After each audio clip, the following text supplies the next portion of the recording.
Hello guys and welcome to another test retake video. Remember, at the end of this video you will get the password to retake the Unit 5 mid-unit test. Now I will say I was very pleased with the scores on this test. As a class, this was by far the test that you guys performed the best on. So if you're retaking this, then awesome, let's go for a great grade. Or if this is your first time taking it, then hopefully you will do just like the rest of the class did and score well on this test. So first question, the most difficult question on the test by far was this first one. Which of the following consequences was the likely result of overhunting sea otters along the Pacific coast? And then we had these four possible answers. Now this you had to know from one of your lessons, specifically talked about this food web, this food chain with sea otters, kelp, and sea urchins. And so you need to remember that one of the sea otter's favorite foods is sea urchins. Okay, now so it says overhunting of sea otters, right? So if we overhunt them, that means we reduce the number of sea otters on the Pacific coast.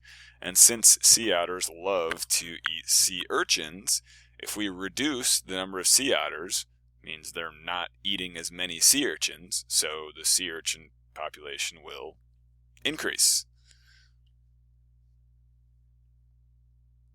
And then we need to look at the answers here. And we need to know that, we also need to know that sea urchins eat kelp, or they take away kelp's habitat. So the more sea urchins there are, the less kelp there is. And so since we have an increased number of sea urchins, then there must be a decreased number, a decreased amount of kelp. And so after we know those two things, then we can say, oh, it's probably this one right here. And indeed it is this answer. Many fish lost their habitats as kelp was destroyed by sea urchins. See, and the fish need the kelp to help them survive. There's a lot of fish that live in kelp habitats, and so since there was less sea otters eating sea urchins, the sea urchin population exploded. It increased a lot, and then that decreased the kelp habitats, that decreased the amount of kelp habitat, and so the fish lost their home, lost their habitats. The tricky answer was this one. Some people put that one, and that is, if you're thinking about it, that is a decent answer, but it's just saying overhunting. It didn't say extinct, and so they could have gone extinct, but the best answer is this one right here, because we don't know if they went extinct or not. Alright, next one. All penguins living together in one area are called a blank. And then we have, you get a few choices here. There's like community, species, population, and habitat. And so if you remember that chart of organization from the Class Connect session like a week and a half ago, maybe 2 weeks ago, we started out with an individual organism. I'll put individual organism. Right, and that's just one organism. And then we went to population. And remember, populations are all the organisms of the same species in a specific area. And then we go to community. Oh, there's C-O-M-M. And remember, a community are all of the living things in a specific area. So it's all of the species in a specific area. So if you take your backyard, then it's the ladybugs and all the ants and all the chipmunks and all the squirrels. And then we'd go to ecosystem. Remember, ecosystem is all the living and the non-living things in a specific area.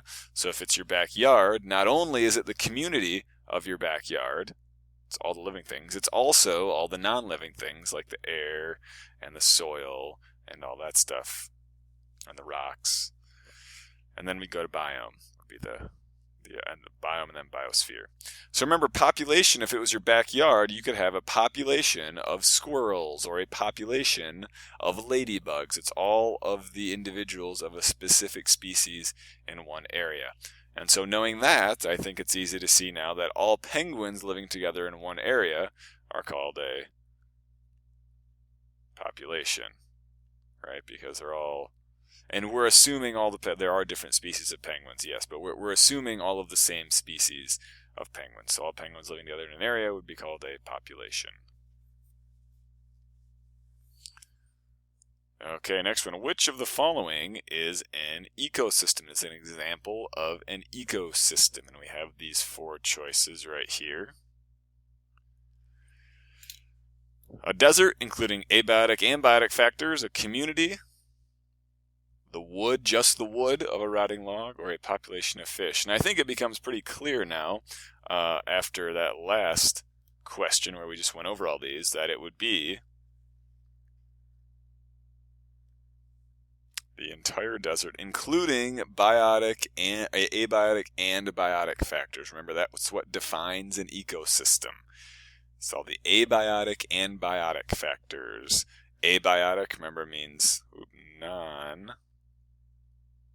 Abiotic factors are non-living things like soil and rocks. Biotic factors are living things.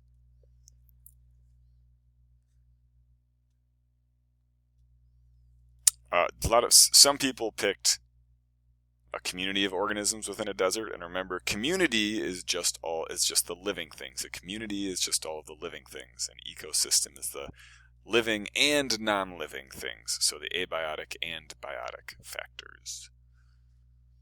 Then the last one we'll go over here. Which event might occur if populations of producers in an ecosystem became unstable? And so this one we have to think about a little bit. It's saying unstable, so that means the population of producers could increase or decrease. It could do either. It's not telling us, it's just saying it's becoming unstable, so it could increase or decrease. Now let's look at our answers here. The number of primary consumers would decrease dramatically. Well, that's not necessarily true.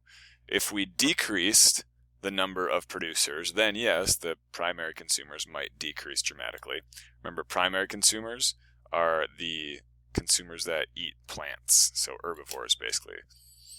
However, our population of producers became unstable. That means it could increase. There could be way more plants, and in that case, there would be a dramatic increase in primary consumers. And so it doesn't necessarily decrease, it could increase. Second one here, decomposers would become the primary energy source. So that doesn't really make sense. That has nothing to do with it. The energy flow into the food web would increase or decrease along with changing populations of producers. Well, yes, that makes sense. It could, if we have more producers, then more photosynthesis will take place, and so more energy will be in the food web because there'll be more producers, more plants that are doing photosynthesis. If the population of producers decreases, then there'll be less energy in the food system, in the food web, because there'll be a smaller amount of plants doing photosynthesis, so they'll be creating less energy.